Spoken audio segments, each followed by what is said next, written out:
Also, it means that you cannot put a person up you have never who does not understand, who does not know anything, and then say it's going to assist small business.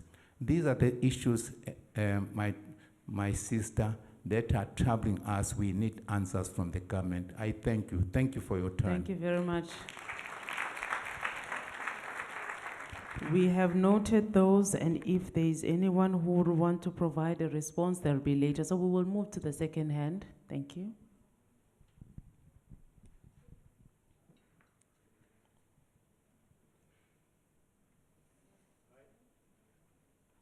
Zanele, can you please assist the gentleman? Thank you. MEC, Mayor's Program Director, and all protocol observed. My name is Umbuso Ngoganzimande. I'm from eThekwini Disability Business Chamber. MEC, I have invited myself to this meeting through your office, though, because when everyone is fighting for a stake in the economy, disabled people are fighting for recognition. The president spoke about leave no one behind. But in the spirit of leaving no one behind, we are still left behind. MEC, when you were an MEC for Kwaitia, we have had an engagement with you, and you had promised us to have a summit. But on the eve of that summit, usovumile MEC, a redeployment was made, and it collapsed everything. MEC, we are worried about the triple PPE and the ruling, and then we wish government to look into that. Because it was the only hope for disabled people that at least there will be a recognition of the vulnerable. Disability is the face of poverty. Yeah? But when that gruesome business forum challenged that, and it left us in the cold, and we want government to pursue that the triple P comes back, because it was the only hope that disabled people had.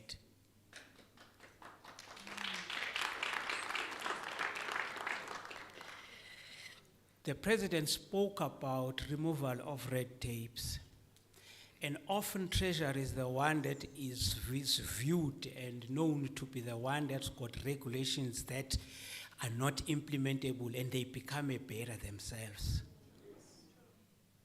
In this period, MEC, when the president has even appointed somebody to deal with red tapes in government, we hope as disabled people that Treasury, provincial treasuries will be the one that will lead that process and submit to say, let's review this because it is a red tape, it is not helping our people.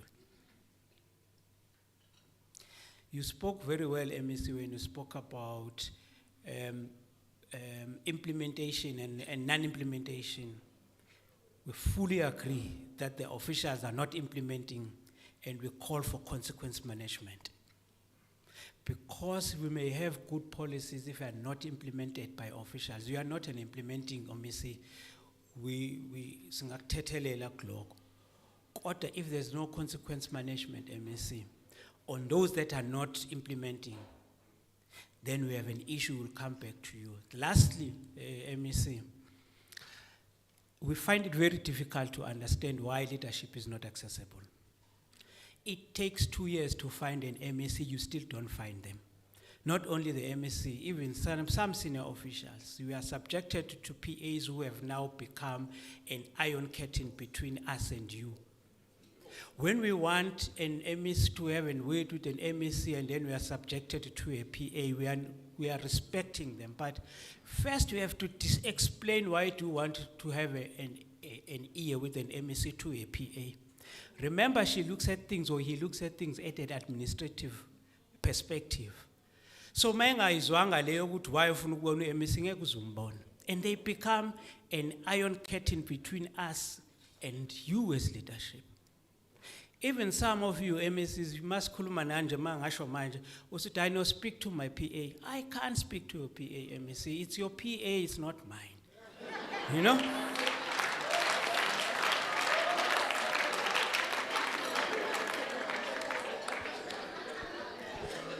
A willing leader will tell the PA to say, I want to see this sector, please arrange the meeting. Wena MEC umtshele wena ngoba uyakulalela wena.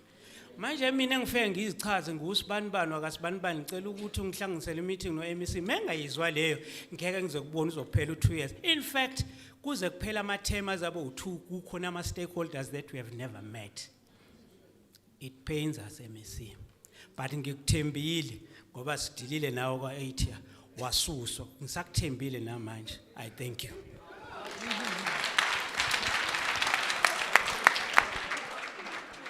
Thank you. Zanele, we need a mic to this lady. She's the third one. Sorry. So she'll be the last one, and then if there are any comments for my panelists, we'll take those before we take the next round of hands.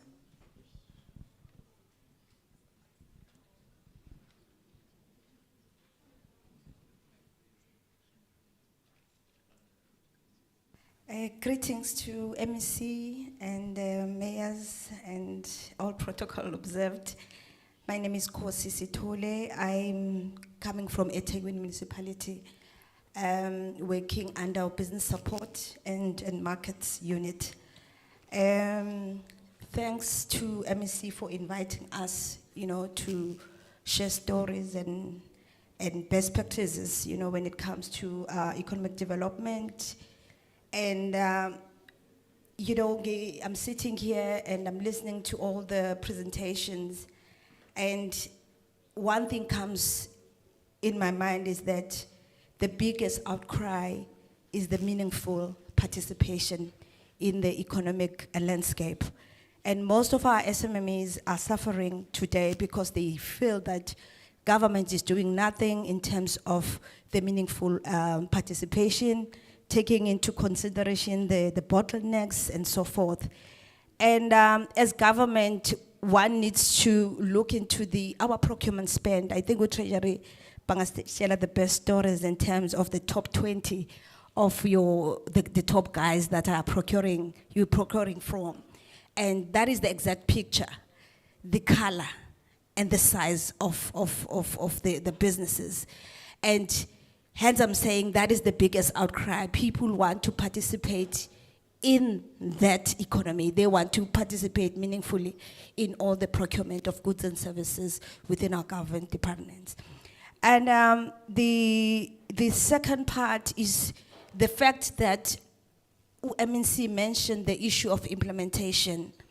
We are lagging behind as government officials to implement the very same policies that we're talking about. We're not implementing it, and we're not even hand-holding these SMMEs, yet we are saying we're doing economic development or we're developing them. And my last part of the comment, it goes to the MNC. I think last year, she mentioned the issue of the late payments. As a city, we're very excited about that because we find ourselves as culprits that we're owing so much to the SMMEs, yet we are saying we want to develop them. And we did our own analysis. We then took that initiative and that statement to say, we're killing the small businesses, we're crippling the economy. And as a city then, that initiative led us to have a fully fledged office where we will deal with the late payments. And we're so shocked by the amount of money that we're owing to the SMMEs. So I would like to maybe to extend and maybe to share some notes with Tanya in terms of the best practices. I did notice that there is an office that you're dealing with the very same issue. Can we share notes so that we learn from you or you learn from us on how to chase those payments, those invoices that are still out there for our SMMEs. So that is one of the major project that we are pushing at eThekwini to make sure that the invoices are lodged and the invoices are chased, so that we are actually, as we will assist our SMEs to grow and to get their monies back as they're supposed to get them. So that is one thing that I want to share with you, and I hope that we'll have another opportunity where we will share notes and best practices when it comes to that. Thank you very much. Thank you very much, Ms. Sithole. My panelists, I'm sure you would have heard and taken some notes, and I also was noting that the MEC was also making a notes. Are there any of these questions and comments that have been made that you feel like you want to take a bite, or we can note that, you know, most of them were actually addressed to government? I think also another challenge of government is that there's different units, departments that are dealing with certain things. So I think even most of the questions that I've been hearing, it would have been great if the Department of Economic Development was here. But I did note that there were questions on that pertain to Treasury in relation to the regulations, in improving those, and hopefully colleagues from the supply chain unit are here and they were hearing. And I think just on the last question by Ms. Sithole, there is Santano who's responsible for the payment of SMMEs or just even business, and he's sitting right at the end. So maybe you could take that conversation even further with him. So my panel members, are there any comments from you before we take another round of hands? That will be the last round of hands because time is really not our side. Yes, okay, so I note that Ms. Sokela wants to say a few things and will be followed by Dr. Gumede. Thank you, in that order.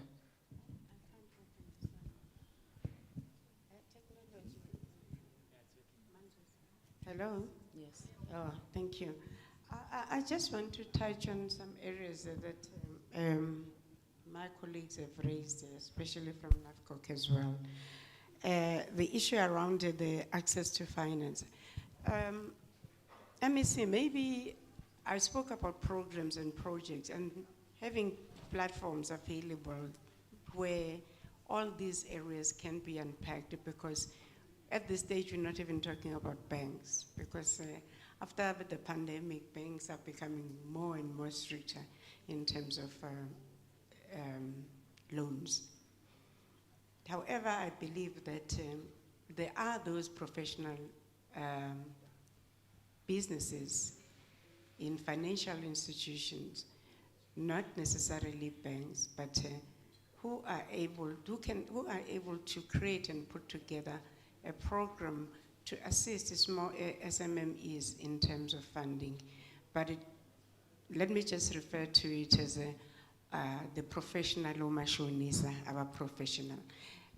Who have all the rights and licenses to do so, of which I believe that the department, HOD, maybe can be actually created that, as I referred to, conducive environment for all these areas that we have problems with around access to funding, as well as the issue of the stringent policies which have been touched on.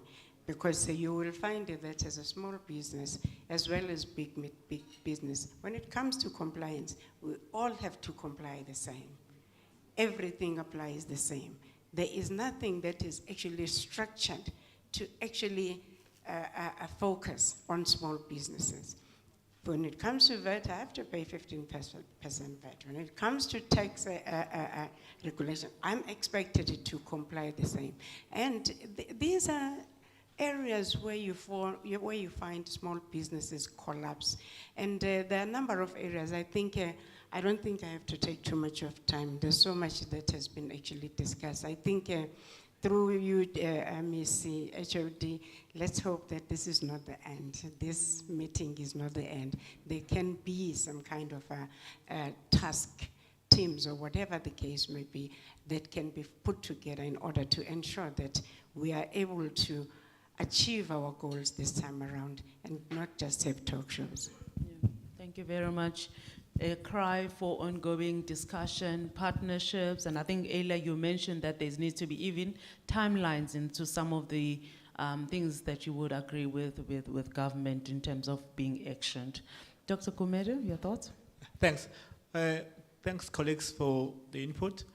I think also another majority issue here is that how do we change our economy to be not a government-reliant economy?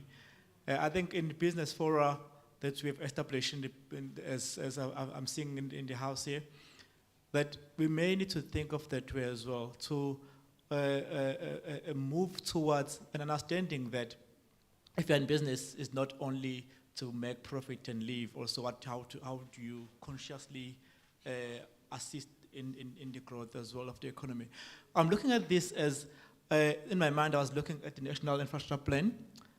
Government is planning that to have 30% to GDP investment in infrastructure.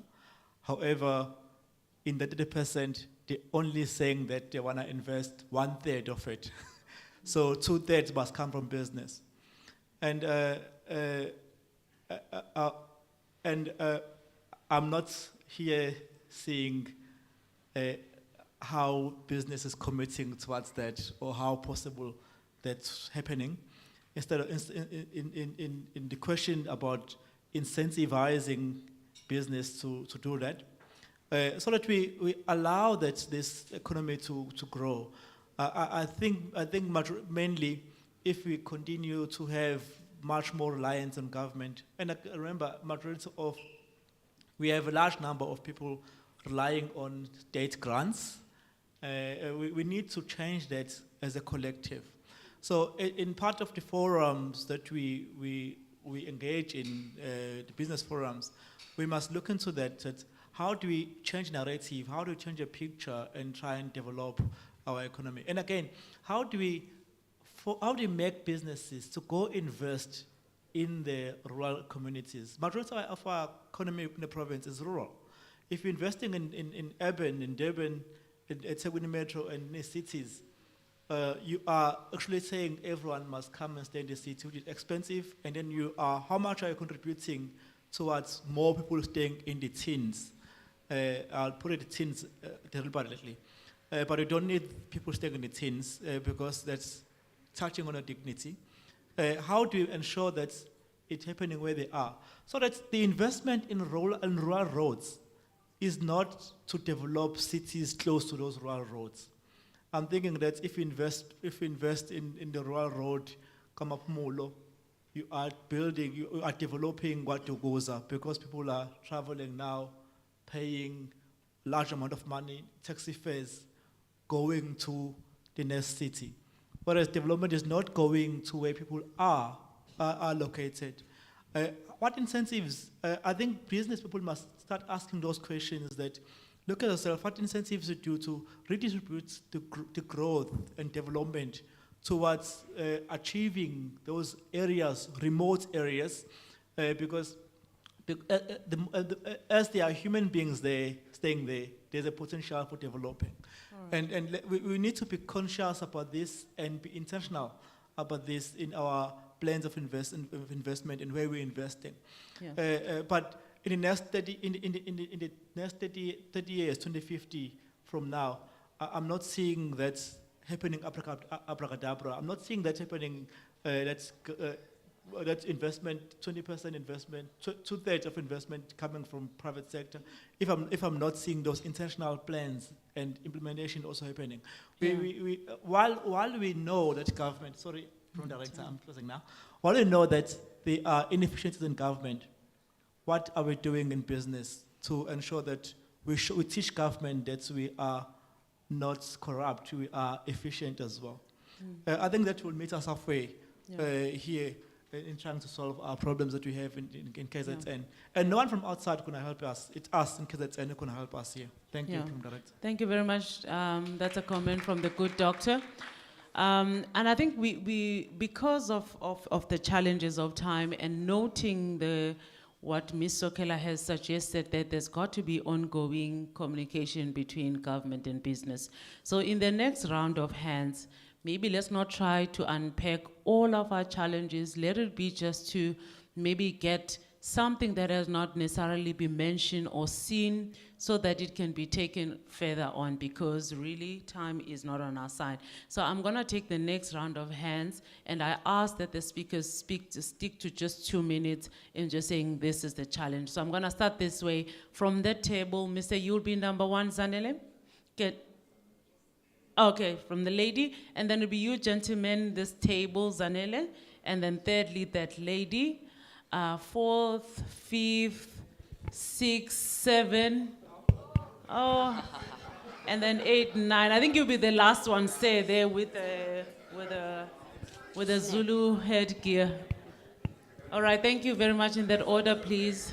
Okay, is it morning? Is it day?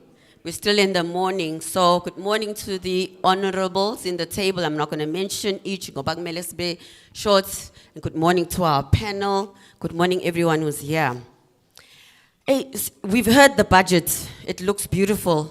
It's nice when you hear millions, trillions, gazillions, millions. But if you have not properly planned for them, ube strategic ngayo, and yes, I'm glad what you said, Dr. Kumet. How do you even reinvest that money so that it grows and then it goes back to the people? My say and my questioning was around that. We have a big problem because I don't even think we are doing succession planning for our community and our people. Current situation in unemployment. Angayikali nje go SMME, where the lady over there spoke about, oh yeah, Miss Sokela, CVs coming through, and she's like having 200, 500, umthamusumkhulu because of the unrest, umthamusumkhulu because of the pandemic. But there's something we didn't even look at. It's the education. I know that a lot of people with degrees right now are crying they don't have jobs. That's a 10% of the people. Education or angithi quality of the matrix abaphuma nayo certification wise, 99% walabo baba qualify by duty. I want to increase the number if you can even go beyond 100. They don't even qualify for the type of careers that can put them in positions as entrepreneurs and whatnot. Business admin, abanye don't even get to finalizing all of that. I guess we're in the future, 20 years from now, 30 years from now, in numbers will be 100% unemployed. So let's look at that as well. We need to start grooming Manje. These youth as Kulumangab. I'm glad you said as well, not in the metros. It's the rural areas. It's the Malokshin and the townships. That's where the majority of them are. How much time do you spend going to the townships, your Kuluma, with these kids? They've got massive ideas, beautiful ideas. This one time, my sister here shared of a guy who had a brilliant idea, was at Tegwini, of having iketela, elizozi, bilisa, and lost longer being warm. The problem is that he doesn't have funding, but that's not the issue. The two gentlemen who spoke at Kaleni, I could hear what they were saying because they want to say what I want to say. It's just that they were beating about the bush when they said, about finance, about treasury, your policies, azamuguti asimpinje. You know why? Immediately you want financial annual statements, FAAs, income statements. You go and approach NEF, you go and approach your seed. The first thing they ask you is for that. You did say, Mr. Lau, that your career in finance and your career in accounting is not sexy at all. No, it's not. And it's unfortunately to say that, but it's not pleasing. And we won't go anywhere in South Africa. I'm sitting to Mr. Babu here who shared his card. It's in the software, it's in the whatnot. Right now, kunaye Yoko gadgets. Who's Yoko? Is it even a South African product? I don't think so. But Metro FM, Ukhozi FM, by promoter Loyoko, it's not locally based. But that is what we want. Because Yoko, in a monthly basis, produces a report, your income statement. For this poor person, or Taisamakanda in the township. For this young man who's got a brilliant idea on his kettle, was a Tegwin. Yeah. It's Okay, not South I think African though. Because time is It's really not not, a- our side, and there's a lot of hands. Yeah. I'm sorry thank about you. that. I'd like to just come back to this table. The gentleman had his hand up, and then we will go back to you, sir. Sorry, there's a Tembeka on this side, so you can stand there, Zanele.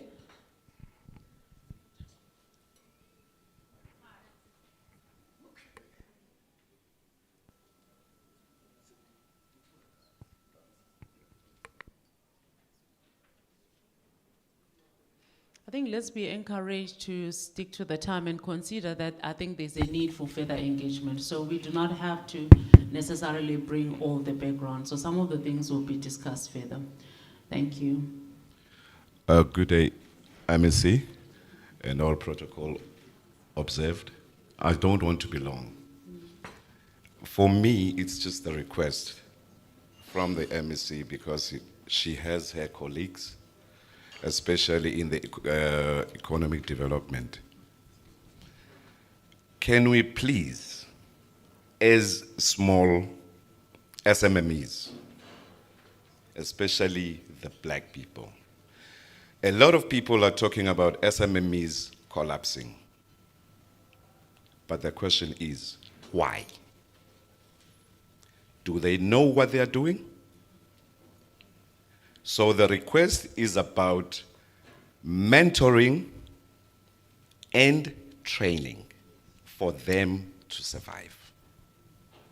So, Nzwagele, please, to your colleagues, can we have a training, or maybe starting from a summit, where we are going to be educated, trained, mentored, to be told what a budget is, to be told what financials are, to be told e-compliance. Could it be health and safety, labor, SARS? Do we know all that? We don't. So we would like you guys to please just train us on that. Thank you. Thank you very much. Mentoring and training of SMMEs. If you had the same comment, please, it means that you do not necessarily have to then ask it again. So there's a third hand that was here in this table. We will go to that one. Thank you. Thank you. Morning, everyone in the house. All protocols reserved. My name is Bongan Kati from Progressive Professionals Forum, or PPF, here in Mosmapeta region. Mine, it's one question. MEC, I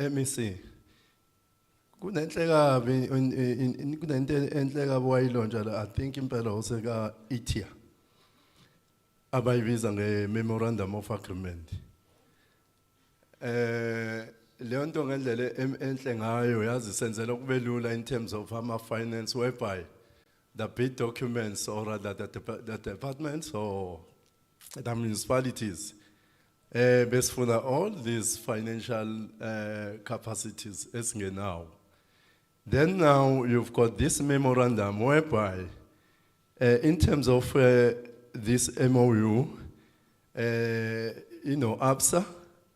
ABSA will fund the SMEs who have been awarded the contracts. So now I'm trying to balance these things, these two. Do we still need this financial capacity thing now? Whereas we've got this MOU, a commerce site in the government. So, we don't need this financial capacity anymore. Because already we've got somebody like Postland shooting a totally contract, then it's gonna help us. So why do we continue? Because most of the time it's this financial capacity that excludes our SMMEs and the black businesses. Because if I compare on a 6 of our we've got a challenge with this judgment against the BBBEE. Now I've got this umlungu 50 years back now already financial capacity imnikeza nje ama points amaningi kunami. So now why can't we nullify this thing? And the message here I know these letters, manje, they are there to serve us as black people and SMMEs. Thank you so much. Thank you very much, Babu Bongan. Can I then see another hand? I think I will start on this table before we get there. It was that lady with the blue thing, and then we will get that way. Good morning, Honorable you. MEC. Thank you, Chairperson. All the worships and all protocol observed. My question simply is on education. It is 40% of the budget. It is a huge budget. It's almost half of that. My question is, what is it for? We're not seeing new schools being built, if that is what it is intended for, or even the maintenance of current schools. It concerns there's a big gap between your independent schools, which are your private schools, to the government schools. Some don't even have extramural activities on them or as part of the curriculum of the school. What happened to vocational education, where a child has an option of either concentrating on mainstream or vocational training that is practical skills building? Because if at a young age, at primary school, a child is groomed to become who they are, and there's vocational and there's also mainstream, as they grow up, they will know who they are as well, whether they'll go into business or they'll carry on and become doctors and become lawyers and so forth. Can we look into what the education budget is actually for and what it is actually doing? Thank you very much. Tambeka, we will take the gentleman and come back again to this table. Thank you to the panel, as well as the MEC and the head of government leaders, your mayors and business. I'm from NAFCOC, so there are things that I want to highlight. I realize that we have a lot of issues, but we don't talk about our success as a chamber and things that we are doing. And I'm happy that Ubabungema dwelt on the issues of NAFCOC trading with government, as well as the issues post-COVID and the unrest. But then in NAFCOC, we have made a research, and out of that research, we took resolutions of investing in the on-entry corridor. We started here in Hammersdale. We bought a factory. It's a textile factory for more than 100 million of cost. And then we went down to Heidelberg. We then acquired a land to build a storage facility. We were following the Transnet pipeline. And then we went to Harrismith. We saved 2,500 jobs. We acquired a factory. It's a CMT factory. We at least lay off something like 1,000 jobs just to make sure that the factory is saved and is resuscitated. So we came down here in Mkungundlovu. We engaged with the mayor. We are on our way in developing a plastic factory, and also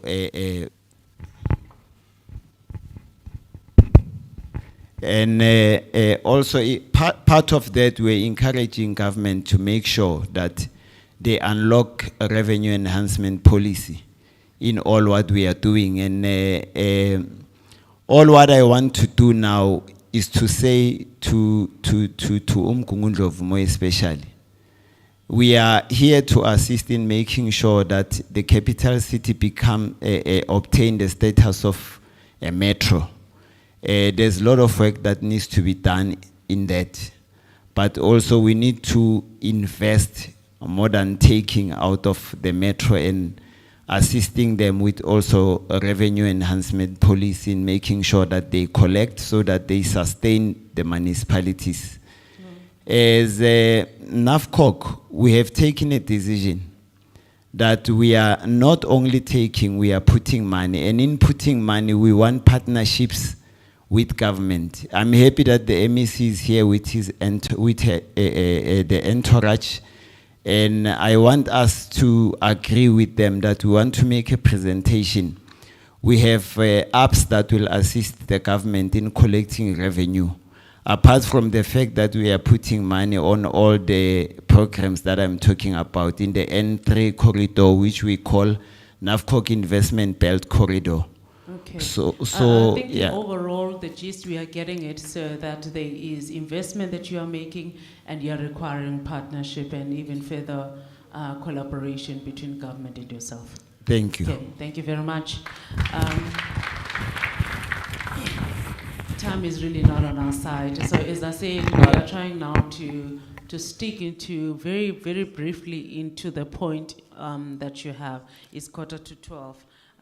I think I would only just take now next 2 hands, and so that we could allow even for the responses and even the answering of questions. So gentlemen, go ahead. Thanks, Program Director. I promise you I'll be brief. Wrap it up within a minute. My name is Lehlonolo Makhanya. I'm the Provincial Deputy Chairperson of BMF, or Black Management Forum. And thanks to the invitation to be here. I want to say I looked at the allocation of budget, and the significant chunk of this is going to social services. And when I looked at the second allocation of 17% going to the economic sectors, which are key in terms of creating the economic growth which we need, and investments, basically, which are key in terms of our development. I want to say this is not balanced, given the ambitions that we're moving towards to. And I understand that government is not a sole creator of jobs, but I'm actually questioning the relationship we have with the private sector, because the manufacturing sector, so to speak, is the second biggest, largest by virtue of contribution to the South African GDP. And I'm saying, what is the nature of our relationship with the private sector that are key in terms of enabling this investment growth and the economic ambitions or growth ambitions? What is that? Because I think there's a need to revisit and reconceptualize that relationship, given the ambitions of investment we spoke about here now. The second point I want to make, I think that it's been, I won't go there much because it's been answered by virtue of the reserves or the contingencies we have in our budget. I want to go straight to my third point. The MEC explained and mentioned something very important about our challenges on implementation. And I agree with her. The main thing, or at the heart of implementation, I think we should just strike the balance here, is not so much about accountability of incumbents on various levels of authority. We need to strike the balance, because in a disengaged environment where employees are disengaged or the morale is low, no matter how robust your systems are in terms of accountability, you will not effect execution. So I'm actually saying we need to strike the balance there by virtue of, at the heart of implementation is leadership. Yes. And leadership, to be specific, the principles that one has to espouse to effect that environment where employees or the climate there is conducive for implementation. Yes. So it is that point that I want to make, that let's strike the balance. Yes, accountability is important, but at the same time, create the environment within which employees will have high moral levels, so we execute. Yeah. Thank you very much for that contribution. We're really going to take one hand. Okay. It is going to be the gentleman I had said he's already standing up, so he'll be our last one. The other hands, we have noted already that there will be further engagements in the future because there is no time. And the MEC also is also encouraging us to write to the office, and I think the communication will be, the communication team will put up maybe an email where you could write, and I think when you're writing, then you can further elaborate your points. So the gentleman there is the last one, and then we're gonna just allow after that the HOD to respond briefly into what has been said. Thank you. Thank you very much, ma'am. Greetings to the MEC, the district mayor, Msunduzi mayor, and all senior officials and everyone. Okwami nje ukuresponda kancane mhlawumbe ngilekelele ngoba clear states that the district development model clear state that accountability that's coins the service delivery. The forums, business forums and everyone, let us also make the senior officials, the HODs and everyone to account. Even though the unions must make sure that they make the senior officials and the HODs account. Because ama signatures suke khona na ukuthi imali abasebenza inyuki ukuthi akwenzekile ukwenza kwenzekini. Mhlambe asike senze naloko man ngoba ba permanent labantu ba relaxile. Mhlambe ama senior officials kumele onke nawo amanye no HOD kube ama contract kube 3 years. Nawanye ama government departments namanye abasebenzi mhlambe kuba ama contracts ngoba manje abantu base permanent akenzi ngendlela. So let us make them account also. Ngifuna nje usho mhlambe izokuyishintsha mekuthi abasilalela abahlonishwa. Asas accounteseni abalento ama senior officials. Sizwe leyo nkinga. Okugcina nje engeke ngisakufaka kodwa ile yeBE. Kodwa ngizwile ngathi sikhulunyiwe kade ngakafiki ukuthi asilungisele because into eyinkinga uhulumeni ka President Msholozi wayishilo ukuthi abantu abamnyama babe priority. Ngenxa yokuthi angikwazi ukubhida mina no bid vest onama tissue nama sanitary izinto ezihlole stocksini ezihlele ezilindile unecard la FNB enemali eningi elindele ukuthi lithathe izinto mina nginalutho angikwazi ukubhida nalowo muntu. So a priority aqhubeka kuba abantu abamnyama because the future nabantu besifazane yona ekhona. Ngiyabonga. Thank you very much. We really are not going to be taking any more questions. As I've said, the communication team must just help us now with putting the email address where you need to then send the email. Is the HOD is going to be coming up now as requested by the program director. I'm so sorry, but there's too many hands, and I've been asked by the MEC to now write your comments. Unless maybe I am out of order, but that is the instruction I got. So I will just request, you see, even that end we cannot be able to take now. So,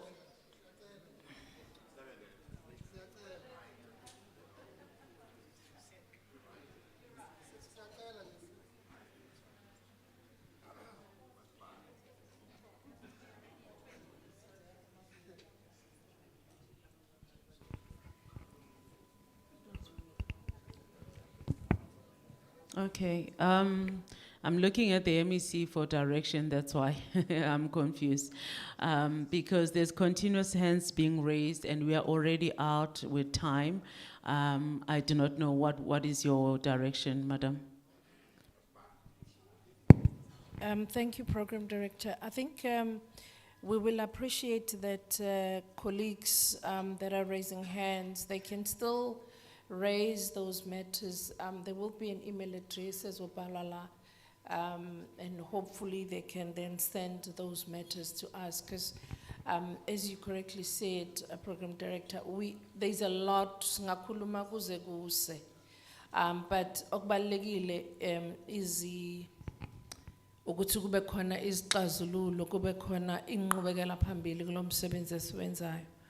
I thought that we will just also quickly perhaps reflect in that I'm glad that we've had the session and I'm sure the Treasury colleagues can see how much is being said about the Treasury as well being at the center of transformation. And I'm vindicated because that's what I always say to Treasury. And I always say to Treasury, Treasury is the service delivery department. And I've battled with colleagues to understand that because there's always a saying that Treasury is not a service delivery department. And I always say, if Treasury doesn't work, there is no service delivery. If Treasury is not transformative, there is no service delivery. And I think unless we internalize this as Treasury and say, we are holding this big purse, And the Constitution, the PFMA, tells us clearly what is our role in there. We've got this muscle, and I think everybody's been saying that. We've got this muscle as government that we're not using holistically. We just look at it and then, you know, we're just a conveyor belt. You know, it's like somebody else must do, somebody else must do. But we're failing to understand that the more we're not playing that oversight role, the more we're not playing that transformative, aggressive transformative role, things are not going to happen. And there's going to be more pressure on us for things to happen. I think the colleague that made an example that large chunk of our budget, almost close to 80% now, goes to social services. It is very true. And unfortunately, somebody that was asking, what does the money from the Department of Education does? 80%, is it 80% that goes to salaries? Yeah? And then you get left with 20%, with 6 million learners. So I don't want to go to other areas. Now, if unfortunately there's nothing we can do because the children are there, they must be educated. You need teachers. You need, we are building new schools, by the way. You can go through our treasury book. There's a book that talks about infrastructure. It will give you the list of all the new schools that we are building, the ones that we are renovating, the ones that we're upgrading, including hospitals and clinics. Now, the one other thing that we probably need to understand, all of us, even in this room, is that yes, we've started this initiative of engaging on the budget so that everybody also understand the government budget. Somebody at the previous session reminded us that as Treasury we used to have even financial literacy programs. And what happened to those financial literacy programs? Because it's those programs that must then have this dialogue le esesingqamlile manje. Ukuthi uregister kanjani ku-database ka-government. Ithini imithetho ekhona ka-government uma ufuna ukutrade no-government. Yonke lezi zinto lezi, those are part of financial literacy and all other things that, as Treasury, they are at the core of us, again, realizing the objectives of government in terms of how do we really, because the budget actually, ayiyona lento esicabanga ukuthi iyona okwamanje. And it's true, we talk about infrastructure investment, we talk about job creations, and i-budget yona iyangapha, ayingalapha esisho ngakhona. But the matter of over-reliance on government is at the center of our problems. Because people think you can only do business through tenders. And even when I was at economic development, I used to say, forget about government tenders, forget it. Forget about government tenders. There's a lot of work that you can do with businesses, established businesses, but also on your own. You know, somebody was saying, if 4IR itatim sebens. 4IR doesn't take a job. Actually, there's zillions of jobs that have not been created that are related to 4IR. I can give you the list of jobs that are needed in the 4IR now. Esidinga abantu. Esingakaqala nokucabanga nangazo ezinye zalawo msebenzi lezo. Because even those machines, they need people to operate, they need people to program, they need people to analyze. So there's a lot of jobs that into esiqhubeka ngayo manje akusiyo into beyidingwa i-economy 10 years ago. Economy has shifted, has changed, but thina sisashaya ngonyawo olodwa. And I agree that perhaps into ye funding is at the core, but nayo siyayikhohlwa ukuthi we have numbers as people coming from these communities, black communities in particular. We have numbers, but we're not using those numbers. And yet we have bakeries that we're trying to establish. Emalokshinas daisa makeke. We have abantu abatungayo. We have everything sinayo, but we don't want to use our money there. We want to use our money to somebody else. We cash our government grant, we go and use it to somebody else. And we're not circulating our money. That's the reality, and that's a key. And until, during this that's how we grew the township economy. That's how people were able to thrive in the townships. But with this reliant of government, even the 100 rand less itolaga government, we're not even talking about how can we have lama 100 rand for the next 5 months, see 10, we're so much consumers and not producing anything. I always argue with Naga government, even with the COVID, say, 2 years in that, but mingaki machine sesithengile since the COVID time. Imshine sithengile ukuthi manufacture something, whether it's mask or anything that we must manufacture, the food that we eat, the spices, everything. We don't see as manufacturers. And those are not government tenders. Those are things that you can do on your own. Abo Tiger Brands, all other big brands. Esizidla from Exenu Shonilanga, from Izinkwa to Amakilogs to In. Who's doing low mbila low? Who's doing low kolo low? Who? Kulandwe China, Nestle, Sipuze, Amati, Amantontoni, Abantana bayadli Nestle.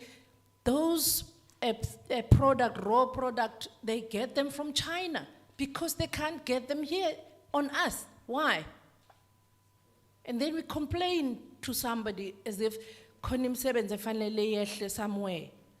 Let us be honest with ourselves and say, if we call ourselves business people, let's not use these phones. Let's use these phones to Google, to check what else is there.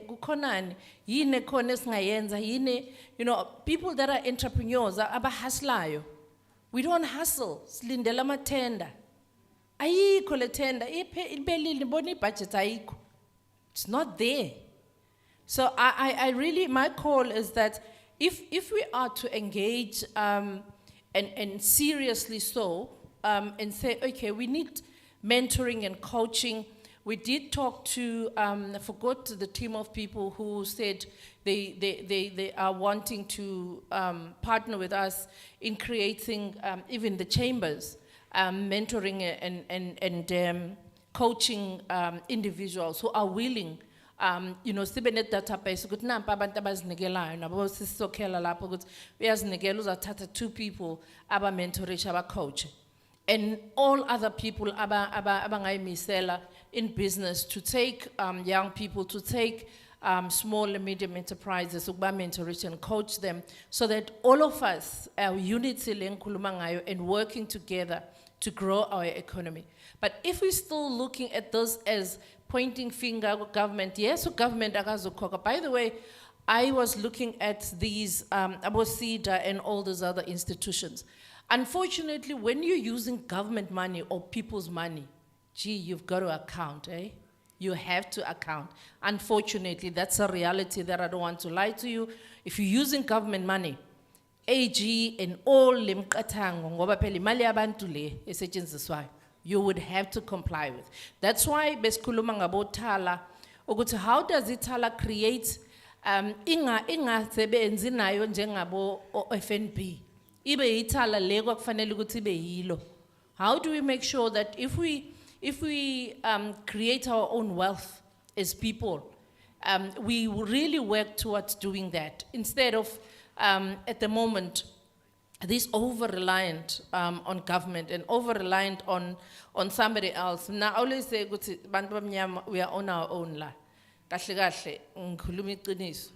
And unless we are serious about that and stand up, now, court decision. I didn't see as much mobilization about no, courts, you are not going to do this. Because this thing is in the Constitution, by the way.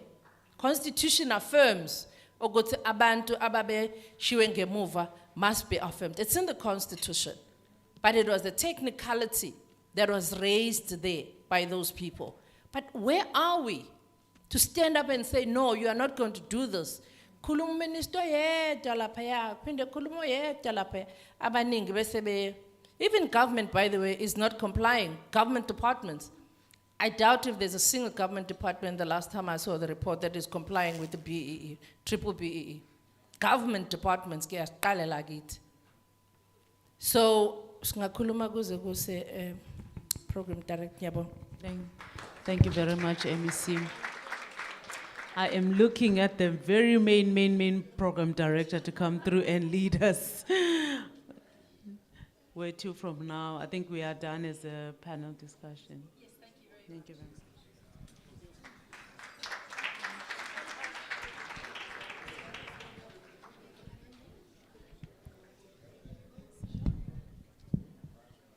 You can stay. No, go and sit down if you like, or stay. Entirely up to you. Well, I think that was a lot of food for thought, and the thing that does strike me is that that is the beginning of a conversation, and certainly not the end. So, MEC, I think we need more of these engagements, and perhaps a lot more open talking. I think there's a lot of people that wanted to make a contribution. And I do hope that we will look at bringing some of the programs that you spoke about back again that Treasury used to do.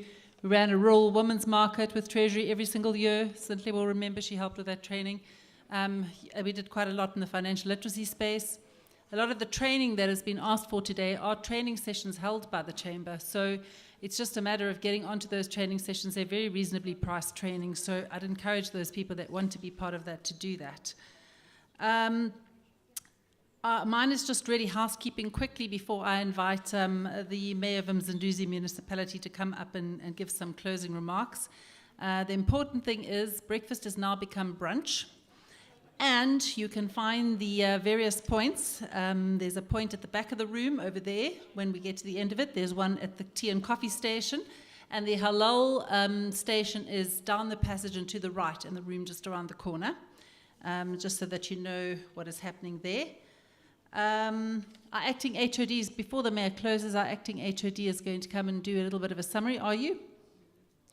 A little bit of a summary of the discussion that came out of the panel. And then I'm not, in the interest of time, I'm not going to come up again. I'm just going to ask our Mayor to please come up and close the proceedings. Thanks very much. Thank you very much, Program Director. Quickly, again, in the interest of time, I think, thank you very much for all the questions and the participants in the room. You have really assisted us to enhance how we look at the issues that we deal with on a day-to-day basis. I think that maybe the first point that I would like to indicate, Babungema,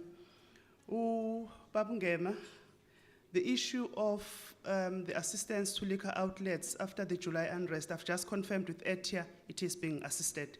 So if you can just get in touch with ETIA, I'll also make a contact with you and give you a contact within ETIA. So I am told that it was only the Solidarity Fund that did not assist them, but the other government funding is assisting them. The Durban Disability Chamber, thank you very much, Mr. Nzimande. I think that again, I would like you to, if I can talk to you or Santanu, because as Provincial Treasury, we did look at the Central Suppliers Database and we could not identify the sector that you are representing. And we were battling to then make business with our entrepreneurs who are disabled. So I think that I would like you to also give us your contacts so that we can assist your members to make sure that they are registered in our suppliers database. Triple PFA regulations and the Constitutional Court judgment, it was a setback. However, the issue there is that the Constitutional Court judgment says that it was an overreach on the minister to then make those regulations. What it then says that each organ of state must have its own policy that obviously talks to these particular issues. Where are we now? We are at the stage where we need to draft our own policies as organs of state that will target exactly the same issues that were targeted by the Triple PFA regulations. It might take time because there needs to be standardization across the country because we're in one country, but that's the space that has been created by this Constitutional Court judgment. It has obviously caused some challenges in terms of government spending, but we are working towards making sure that our procurement policies as organs of state talk to the triple PFA targets as they were, because we still believe in those particular targets. Ms. Sokela, thank you very much for initially indicating that there's a need for further engagement and the identification of a few things that we agree that this is what we need to achieve, and then we work on those. Just to note that there is an economic recovery plan that government has approved, the provincial government, and I think it was also consulted in the Growth Coalition where businesses sit, but maybe we need to take it to a wider consultation forum so that you can actually see what's in that particular economic recovery plan. On the mentoring and training, I think that has been covered. The MOA with ABSA, yes, there is money there, but yeah, it hasn't been accessed as we had hoped for. The budget for Department of Education, my MEC has answered this particular question. It's a question that we battle with. What is the correct balance between your educators and your non-educators? What is the benchmark? Dr. Gumede, those are the things that we battle with, because if each and every classroom must have an educator, you end up with this particular split wherein a lot of that money goes to educator salaries versus the other, the LTSM and your infrastructure. But what is a healthy balance between the two? But most of that money goes to educator salaries. It's the nature of the business, it's labor intensive.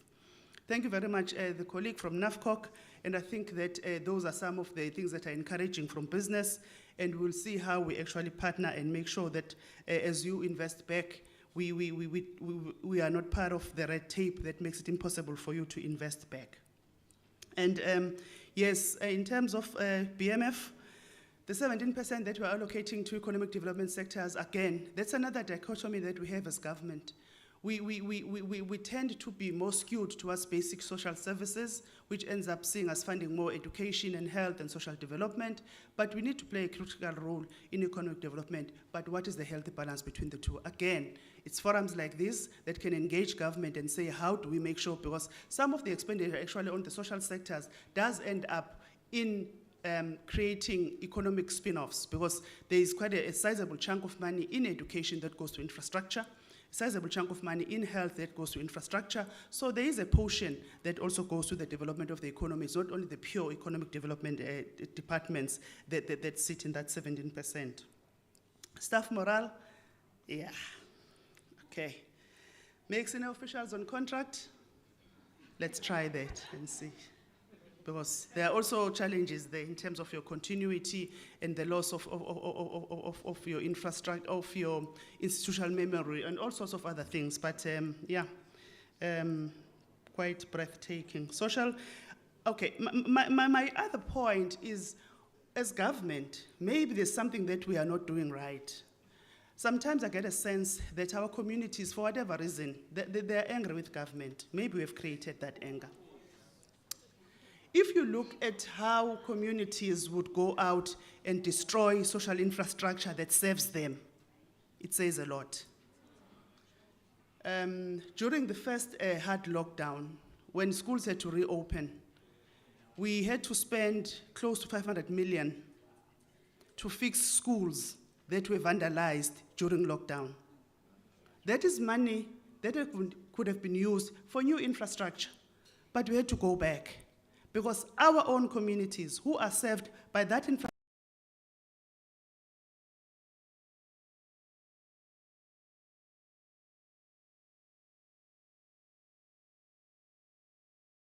I want water, I'm frustrated because I've been without water for 2 days, but I'm not going to ban a road. I'm not going to ban a clinic because I want water.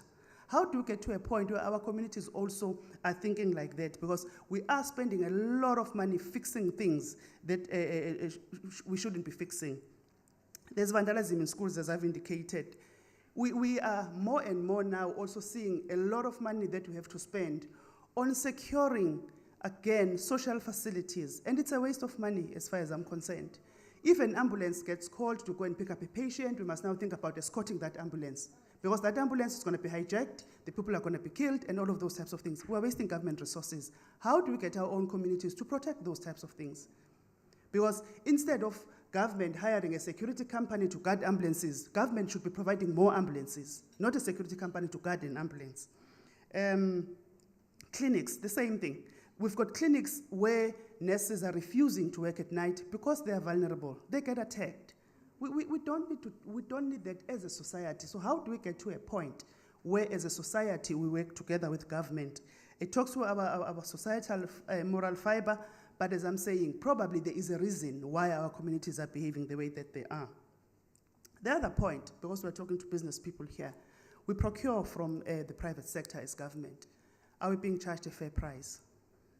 When you put together a quote and you are servicing government, do you really charge a fair price, or government is just a way of making a quick buck? And your profit margins are so high sometimes that the services become costly for government. How do we make sure that we are charged a fair price so that we can stretch this rent? And we heard it's shrinking, so we have to stretch it. Sometimes we can't stretch it because of the prices that we pay for the items that we procure as government. I think my last point is on the ETIA one-stop shops, and I think that maybe that's the message that we'll take to ETIA, that their one-stop shops needs to be much more visible and much more accessible so that businesses can access the services that government offers. Those are my comments. Thank you very much to our panels, and thank you very much to all the colleagues that participated.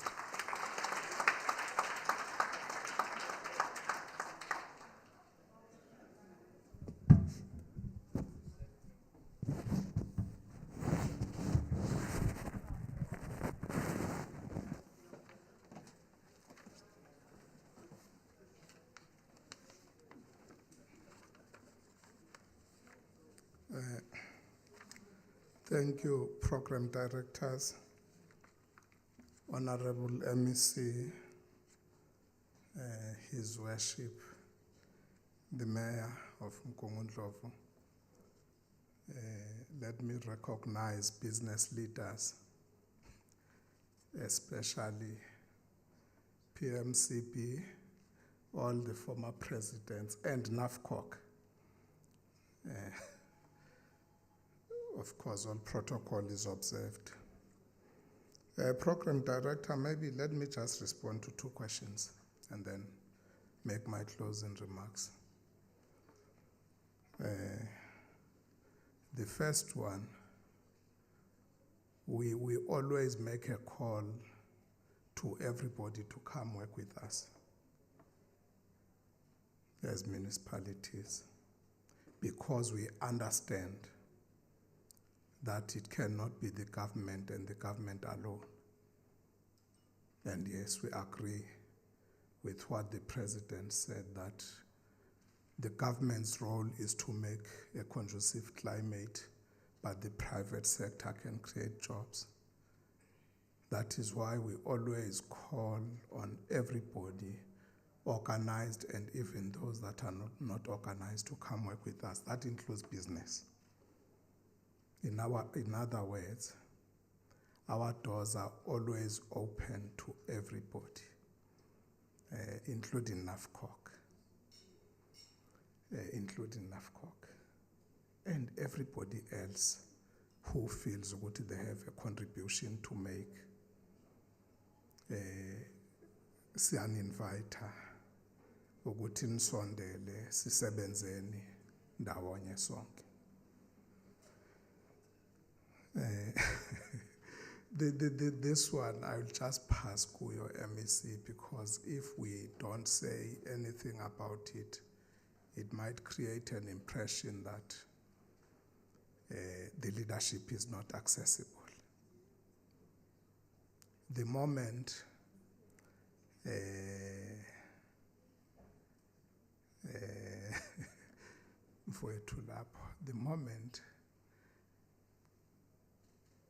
anytime you call me as a mayor of just this city, just now look at what would the MEC having to be responsible for the provincial treasury, for the entire province, will do if us being accessible will mean not being organized.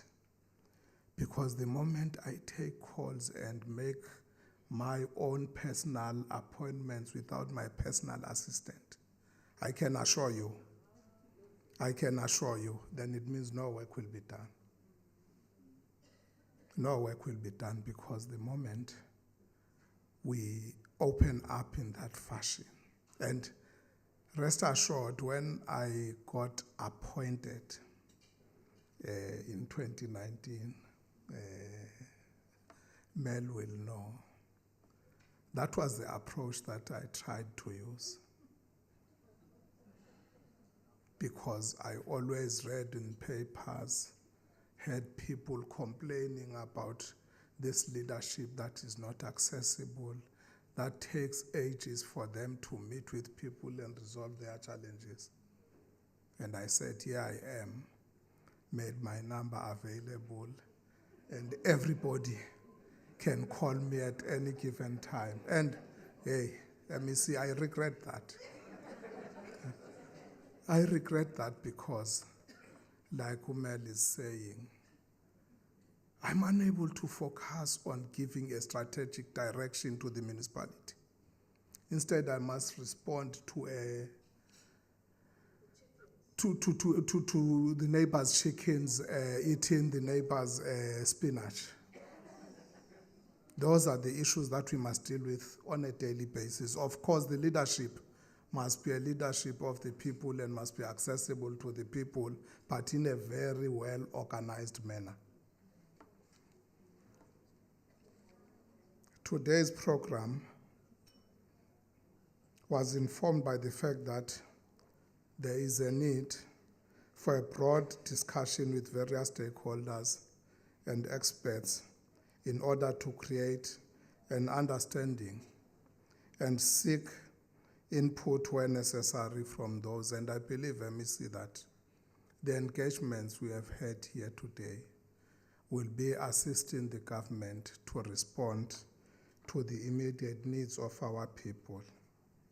We wish, as Msunduzi Municipality, to deposit our sincere gratitude to all those who have descended on our city this morning to be part of this program, where you were taking the budget to the partners, MEC. The engagements that we have witnessed and consumed today should enable yourself and the department to, among other things, improve budget oversight and turn the budget into implementable projects. We welcome, MEC, the announcement by the provincial government, that of building the government precinct in our city.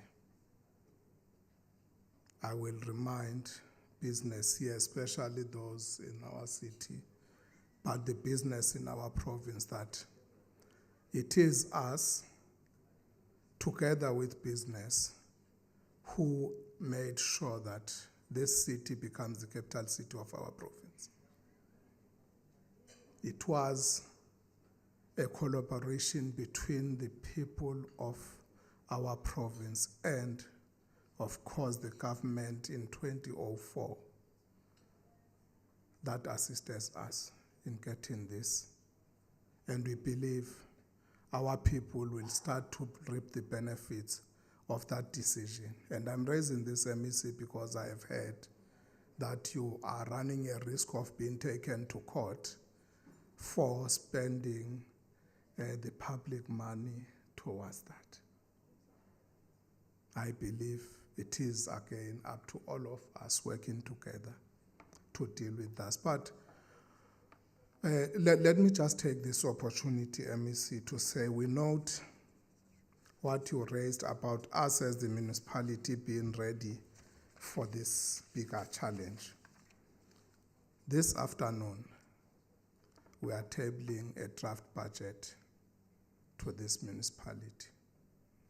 Part of what we'll be tabling to the people of Msunduzi, for them, of course, to engage us upon, is that between 37 to 41% of our budget this financial year will be going towards infrastructure. And of course, 8% going towards repairs and maintenance. We are doing this because we understand very well what this investment in our city will be coming up with. and we must be prepared. But we also are mindful of the challenges that our residents are facing on a daily basis. That is why we are investing so much in this. And we are grateful, MEC, that you made an announcement during your budget speech that close to 2 billion rand will be invested in Umgungundlovu district, and we believe Msunduzi will get the lion's share of that towards infrastructure. We are grateful for that, Honorable MEC. Thank you for organizing this. Indeed, it will assist all of us. To you, program directors, thank you for directing this program. To the panelists and to everybody that was here, siyabonga kakhulu.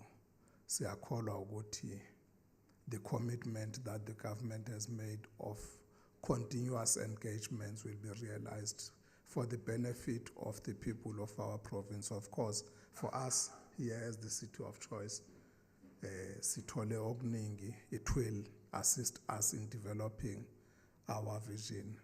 We are busy developing our vision 2040, and we believe that these engagements going further will assist us. Hence, we are taking the challenge, His Worship the Mayor, that of the investment conference. Of course, ours, we wanted to plan that at a local level, but we heard you.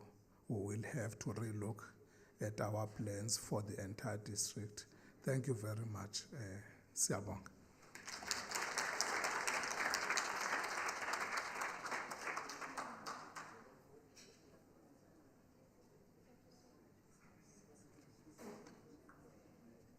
What remains to be said is brunch is served. Please help yourselves.